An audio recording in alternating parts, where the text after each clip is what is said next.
Greetings, friends. Welcome back to another episode of Dreamscapes. Today we have our friend Pidge from the UK, and she's going to share a dream with us. So I'm just going to throw it over to you and go ahead and tell us what you got. Okay, so it's like a nightmare. It's like a recurring themed nightmare that I keep having. I've had it like all my life. The one I had the other night, it was like I was in my old bedroom, but the window had disappeared completely. I was arguing with my mum, but I couldn't see her. She was downstairs, I think, with my sister.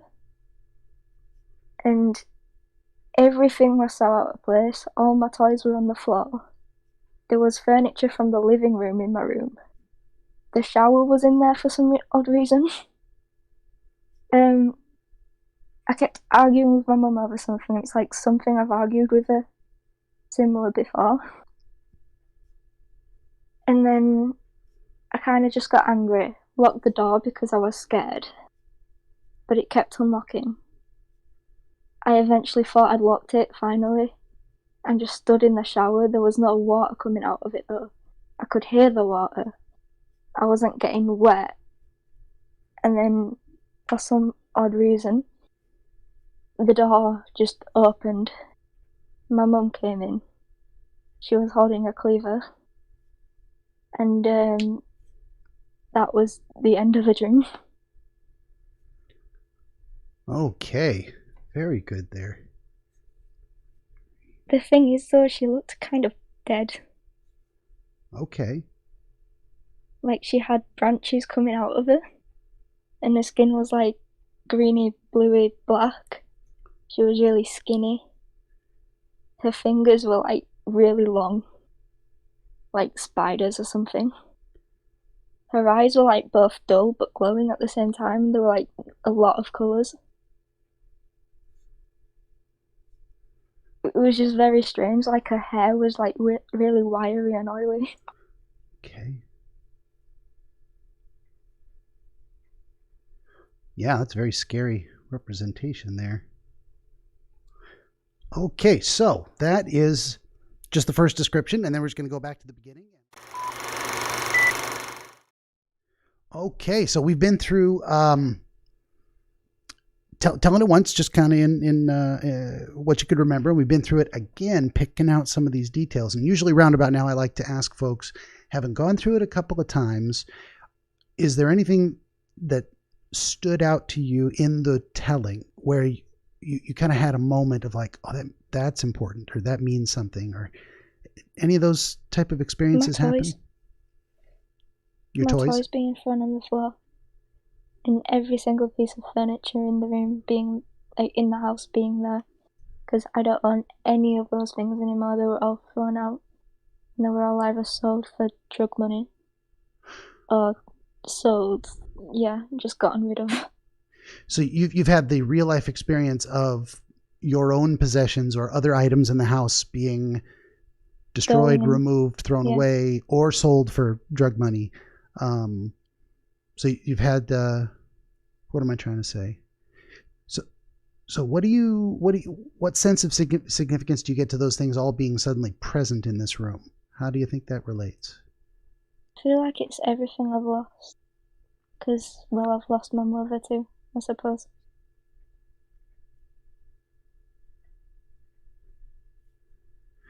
Yeah, for sure.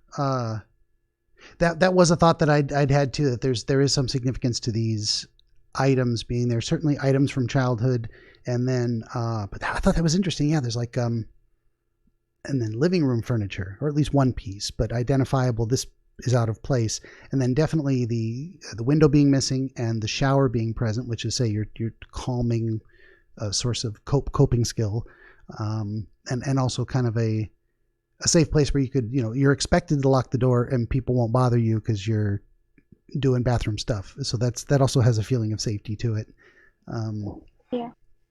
Yeah, for sure.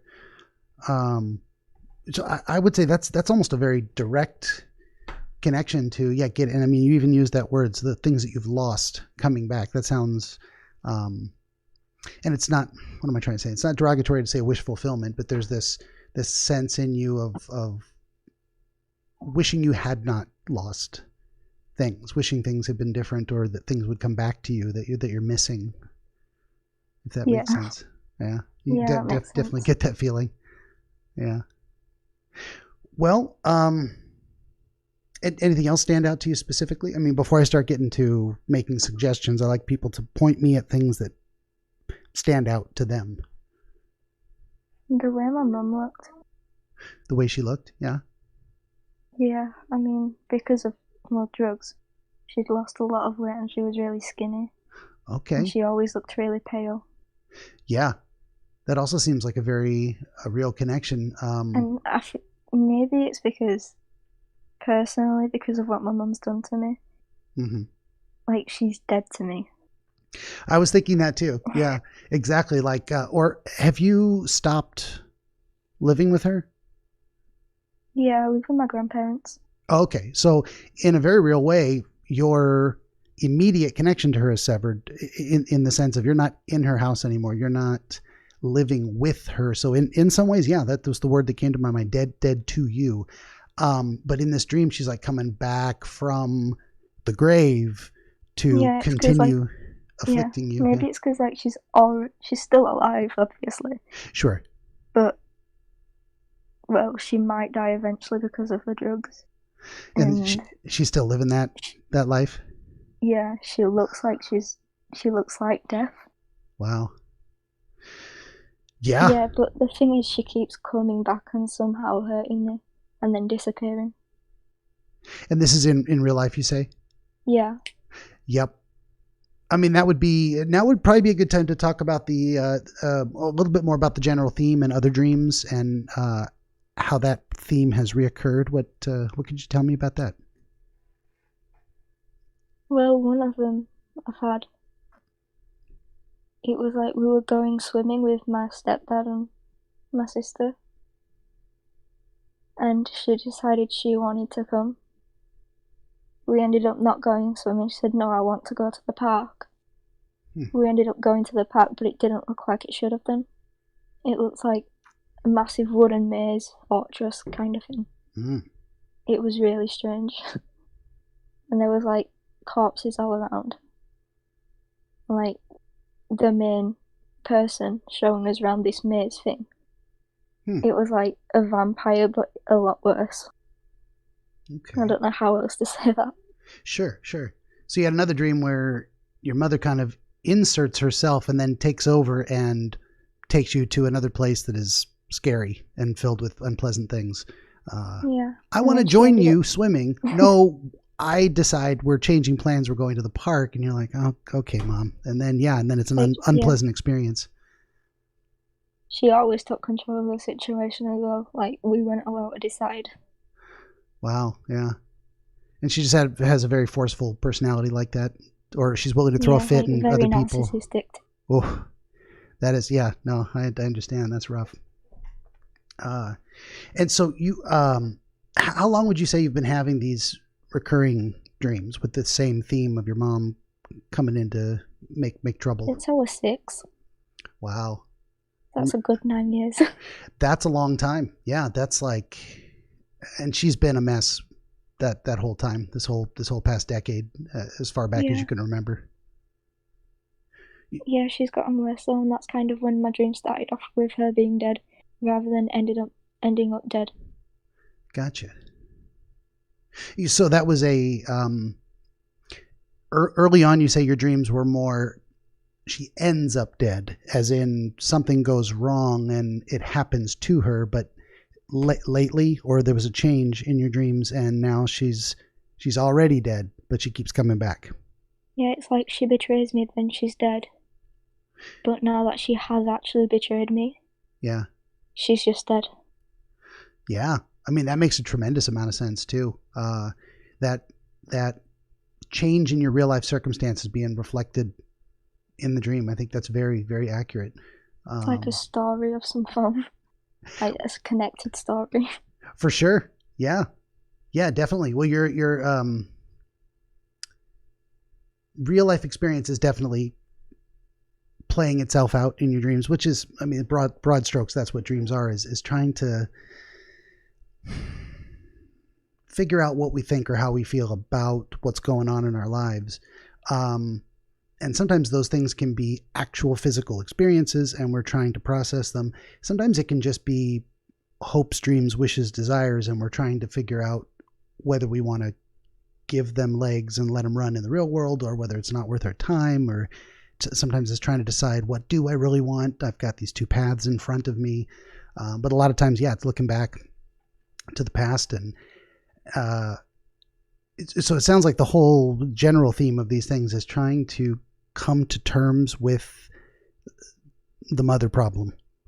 You've got this damaged relationship and she's made a lot of mistakes and she's not treating you right and she's saying hurtful, horrible things. And you're like, what do I do with this? How do I handle this? How do I make sense of it so that I can, choose a path forward, or at least reduce my own internal distress over these bad things happening? I don't know if that generally makes sense to you. Yeah, it does. Yeah. I think I kind of understand why my sister was there in the last dream too. Yeah, I was going to come back around to that. What's going on there? Well, I faced most of the abuse. Yeah. I faced most of it than my sister did. My sister's always been the favourite. Okay. I don't hate my sister, by the way. I love my sister a lot. She lives with us. Okay, sure. But she's on my mum's side. She wants to go back to my mum. She still loves my mum. Oh. How much is she younger than you? A year and a month. Okay. Close, but definitely younger, more attached. In your real life experience, was your mother always a little less abusive towards her, or? Yeah. Okay. So she mostly took it out on you. Yeah, I'm the oldest. I took all of it. Sure. The oldest of 4 siblings. Oh, gotcha. And one thing I was going to ask as well is that when your mother would have her fits of rage or episodes or whatever, your sister usually handled that by being quiet, staying out of it, sitting in a corner, being absent. Yeah, she'd get yelled at sometimes. Okay. But I was usually there. I just saw it or something. Sure. That might relate to why you knew your sister was present, but she was quiet. It's like she's not getting in the middle of it. She's just there, trying not to draw. What am I trying to say? Yeah, trying not to get your mother's attention by sticking up for you, but also not comfortable with the idea of piling on with your mother. She's not taking your mother's side in acts of harm towards you. She's not participating, but she's not objecting either. She's just a silent observer, and that kind of matches with her real life. Yeah, it's like behavior. She disappeared as soon as my mum was in the room too. Yeah, you no longer had a sense of her being present. She wasn't doing anything else in the dream. Just that element of my sister is affected by this. She's present. She's not helping, but at least she's not the target either. And that probably makes you feel good in terms of being the protective older sister. Yeah. Did you and her have different styles of dealing with the abusive behavior? I mean, I imagine you'd probably be I imagine whereas your sister would be passive about it, you probably stood up for yourself and gave her a piece of your mind occasionally. Made it worse in that sense, but that is actually exactly right. Yeah. Can you tell me a little bit about that? Like, I'd usually fight back because I'd be sick of what was going on. Yeah. This was like frequently too. I'd only just started fighting back. Okay. My sister never really did. Gotcha. Yeah, that portion of the dream is making a lot of sense there too.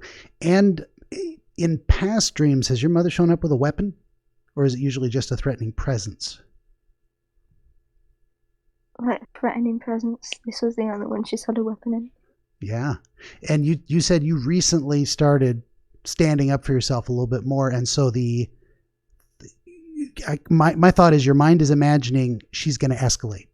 Now that you're presenting more of a challenge, you're pushing back. She's going to push harder. Not just push harder, she's going to bring a meat cleaver to the party. Yeah. Where she hasn't. This is the only dream after she's threatened to kidnap my younger siblings. So that was that happened in real life. That's not a dream. Yep. Okay, yeah. No, that is an escalation. That is bringing a meat cleaver. She's going to cut off your connection to the rest of your family. She's going to take them away from you. In your mind's estimation of the results. So that would probably explain why specifically a meat cleaver. Not only is it iconic of this person going to hack my body up, but also that cutting of connections that is threatened. Do you feel like the grandparents are fairly capable of protecting you and making sure that kind of stuff doesn't happen? Yeah, they are. Okay, Yeah. good. They don't want my mum near me. Gotcha. Well, that's good. That's good. Well, sometimes there was two possibilities. That's why I'm clarifying, is that your grandparents could be or could have been a tremendous support and resource, and not the greatest protectors in that functional sense of like effectively keeping you safe. So it's good to know that they are not only caring and providing, but also, what am I trying to say? That they can just provide an effective defense in your mind. Yeah. Okay. That's good. That's good. I mean, that's got to be one source of comfort, even if you're still struggling with all this other stuff. At least you're generally in a safe place right now. Yeah, it's a massive comfort. For sure. It's got to be a huge relief. Almost being behind a safe castle walls with the drawbridge up, huh? Yeah. So, well, yeah. I mean, every time I ask you if something stands out to you, you have great material. So I kind of want to just keep asking. Anything else kind of jump to mind of dream imagery that you're like, this feels relevant, significant, important? Could we go back to a previous dream that I haven't actually said anything about yet? Oh yeah, go ahead, tell me. Okay, so this dream, it actually started right outside the house of the room I was in. Mm-hmm. And I went in, like it was pitch black outside, the street lights were all off. I went inside, couldn't see a thing. Then I walked into the small room, and as soon as I walked in there, the light immediately turned on. There was a bed in there that shouldn't have been in there, and my mum was dead on the bed. And then I saw her moving, and I just ran outside of the house, and I saw her standing outside. Okay. Was that pretty much the full dream experience? Yeah, she looked like she had in the other dream. Uh-huh. But she didn't have like branches coming off of her like this dream had. Sure. So it almost seems like some of your dreams are building on each other with new elements. Yeah. I mean, this feels like probably, I do want a small disclaimer, and anyone listening, this is not counseling and therapy. You should probably actually be talking to a real counselor at some point, but we can also talk. There's nothing wrong with that. But I don't want you to get the idea that I'm going to fix anything or solve anything or tell you what you should do beyond talking to an actual professional. On this more. Sure. And that's what we're doing. We're just trying to understand where your head's at. What I was going to say is that, yeah, it seems to me, not my professional opinion, not a diagnosis, but this is like one of the central issues you're struggling with in your whole life. And this is coming back because it remains a problem, and it's building on itself as your understanding evolves. And that would be kind of why the dream's changing over time with similar theme, same characters, some similar settings that represent your past and places you've been before. So the idea that in the most recent dream, she looks gaunt, dead, returned from the grave, branches sticking out like she dug herself out of the ground. And in a prior dream, similar appearance to she's already dead, but not as decayed, not as not as many elements suggesting she crawled out of the grave to come back and haunt you. Yeah. That all makes sense? Yeah. Okay. Good deal. So you wanted to go back and describe that dream because you believe it relates to this one in another way, or did I just kind of describe that? Yeah, I think you described it well enough. Okay, good deal. Sorry, I didn't mean to take over there. While sometimes I just get an idea and I ramble. It's fine. It's okay. It's okay. Yeah. It is what it is. I can't stop. I just have to live with it. Other specific elements from the most recent dream that you're like, wow, I want to focus on this, or insights. When I went in the house, like in the dream before. Yeah. The rooms were actually gone. In like the living room and the downstairs area. And it was pitch black, so I think I think that's another link to it, maybe. Yeah, like, and that everything was pitch black, just apart from the room I was in. And then as soon as I stepped into the room, in the dream before, the light turned on. Okay, so that seems to be another element that's carrying over this idea of missing rooms, or at least rooms that are dark that you can't see. You even mentioned, it sounded echoey, it sounded empty, as if the walls were even gone. Yeah. So what are walls typically? It could be a lot of things, but in general, the impression I get, and you can tell me if this resonates, is they're typically they're boundaries. The edges of a box, say, they keep things in or keep things out. They're separation points. So to have your downstairs, say, living room area give this sensation of being unbounded, no walls, no containment. Yeah. That makes a lot of sense. My mum always overstepped her boundaries. Yeah. Always.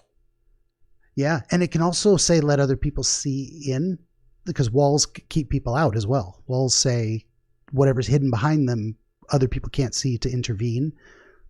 Does that bring anything to mind? I guess it's because I used to keep quiet about it, but now people know. Yeah, and now suddenly those walls are gone, and that's different from, say, previous dreams before you spoke up. Yeah. Yeah, that could be it too. Yeah, there could be a double meaning in a lot of these things. Why is the space that your mother's in yelling at you, removed from you physically, but still affecting you? Why no walls? Number one, she's got poor boundaries. Number two, now other people can see in. They see her behavior. She doesn't have the safety of walls to hide her misbehavior behind. That makes a lot of sense to me. Yeah. Oh. There was another.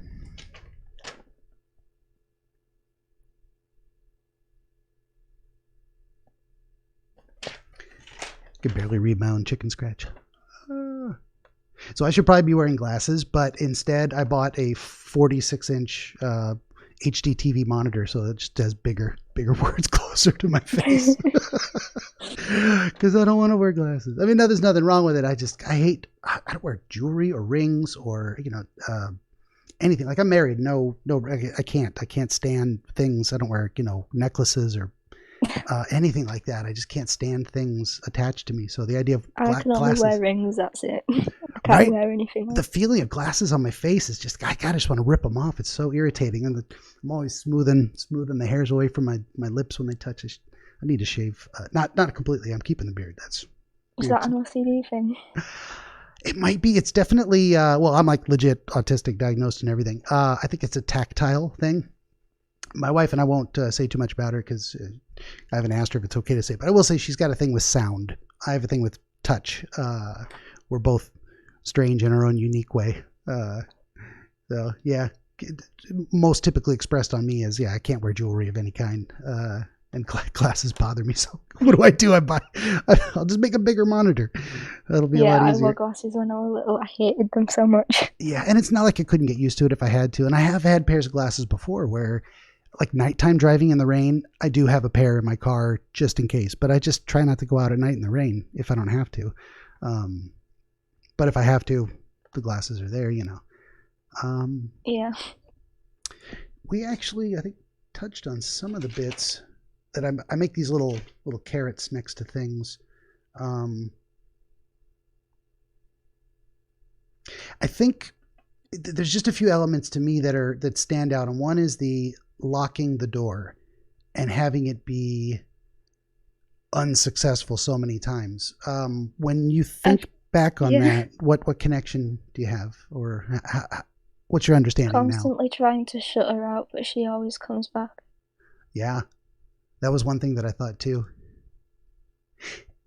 And above and beyond that, my impression of it was that your attempts to make yourself safe have been difficult. Like this, what should be a very simple lock is just not engaging. Yeah.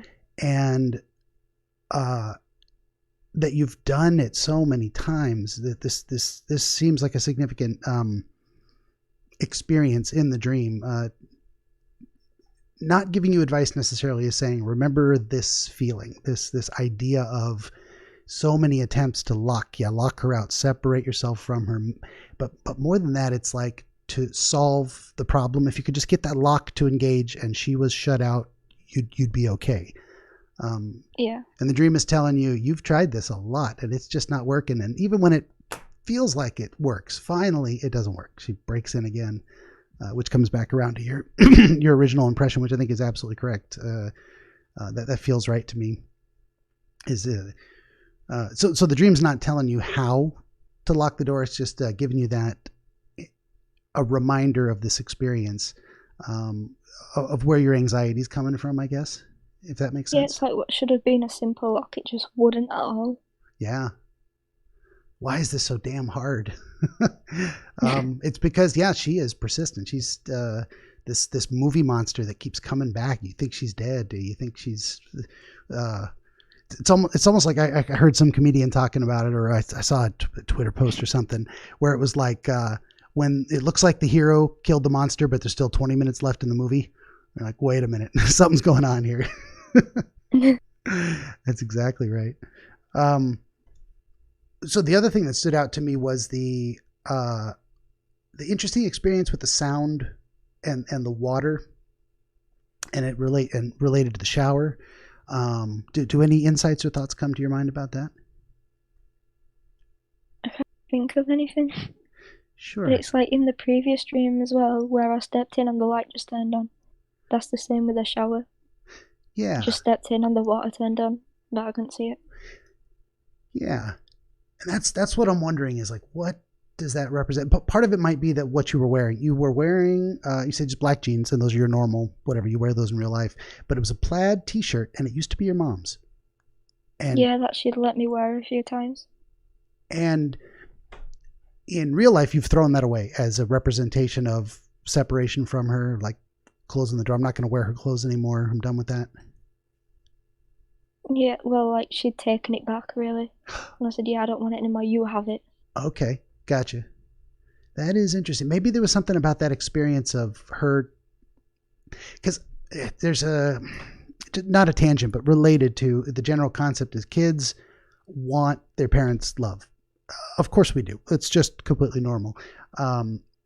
So even with her being abusive, it probably took a long time for those scales to flip of like, if I'm just good enough, she'll love me. If I could just encourage her to change, she'll be better and our relationship will improve. And then eventually you give up. You're like, I don't even want your shirt anymore. I don't even want your love. I don't want you to give me anything. I'm done desiring. Yeah, I'm done desiring for you to be better for my sake and make me happy, or fix our relationship. So I think there's something in there with this shirt coming back in the dream, and the idea that you're not getting wet from the water. It's those two things combined. I don't know if it makes any link, but she used to steal my clothes. Sure. I would hardly ever steal her clothes. That was like the only thing I asked to wear. She would just steal mine. Why that particular shirt did you want? You just like the look of it, or was it related to some... I liked it. It was comfy. Yeah. Was that a representation of, say, a positive interaction with your mom, like a actual happy memory of you asked her for something that would make you happy and she gave it to you? There was only one time if I wore it again, I'd kind of get yelled at for it, and then she'd like say, oh fine, then just keep wearing it, and then she'd yell at me again. Gotcha. So I just think, do you know what? It's not worth it anymore. No, for sure. But that original experience was actually kind of a pleasant one of like, I like that shirt. And your mom's like, go ahead. And you're like, you actually felt good about that interaction with your mom. Yeah. Yeah. That's kind of where I was going with like the desire for connection and happy memories. And it takes a long time for getting some kids never grow out of it. Like you say, your sister is still kind of attached to the idea that your mom isn't that bad, or behavior's not as not that bad, or she is holding out hope she's going to get better, even though she's not giving any reason to believe that. So this would be one of those, say, happy memories. You're in this shirt that your mom gave you that was a happy memory in general, which then later became a symbol of an unpleasant interaction. So maybe that's kind of, symbolic of your mind changing, the balance point tipping. Get the sense, yeah. Say again. Yeah, that one makes sense. Yeah, but you kept wearing it in the dream, like it didn't disappear, the shirt itself. You were still wearing it when she came in with the cleaver and you woke up. I don't really know if I were wearing it when she was there. Okay. It was a really strange feeling, like that. It kept me warm, did that shirt. But when she entered the room, I felt cold, but I don't remember what I was wearing at that point. And so you said initially you had the sound of running water, but no water actually falling. But then did you have the experience of water on you? And this was after she opened the door? I didn't see her open the door at all. I just saw her with the door open and she was standing there. Yeah, that's what I was trying to tease apart in the sequence of events, is like, did you have the experience of feeling wet before you looked to the door, or was it after you looked to the door, now you can feel the water on you? Afterwards. Yeah, usually the sequence, what our mind is doing is there's turning points, triggers, so to speak, that there's a reason one thing happens after another, and it's usually because that is related to those the process, cause and effect type of thing. So it is interesting that there would be, and I don't dwell on it a little bit, I want to wrap my brain around it. I think there's something there. Sound but no water, and then after you see her again, now wetness but not on your face. Yeah. Interesting. Yeah, I don't. There's something like there. It just completely missed my face, but it probably should have hit my face. Yeah, it's interesting too. God, I don't know. We may not be able to figure it out, but I feel like I get this tickle and I'm like looking all around it and I can't get an angle on what's going on there. But and then you of course felt cold. The water was cold, or you just felt the chill, so to speak. I just felt a chill. Like the water, I could feel the water on me, but it had no temperature. Just the sensation of being wet. Yeah. Maybe it's more significant that she's interrupting in your safe. You know, you went to a place you thought you were safe, and she found you anyway. So there's probably a currently still existing a fear that even in your waking mind, being confident my grandparents' home is safe, they are competent people, I'm separated from her, just that fear that she's got to break the door down anyway and find a way to come back and keep hurting you. Could it potentially mean a change in who I should trust? Possibly. Yeah, say a little bit more about that if something occurred to you. She'd actually turned me against my stepdad, who had done nothing wrong. Oh. I thought it was him that was hurting me, but it was my mum. Like, it was that kind of manipulation. Okay.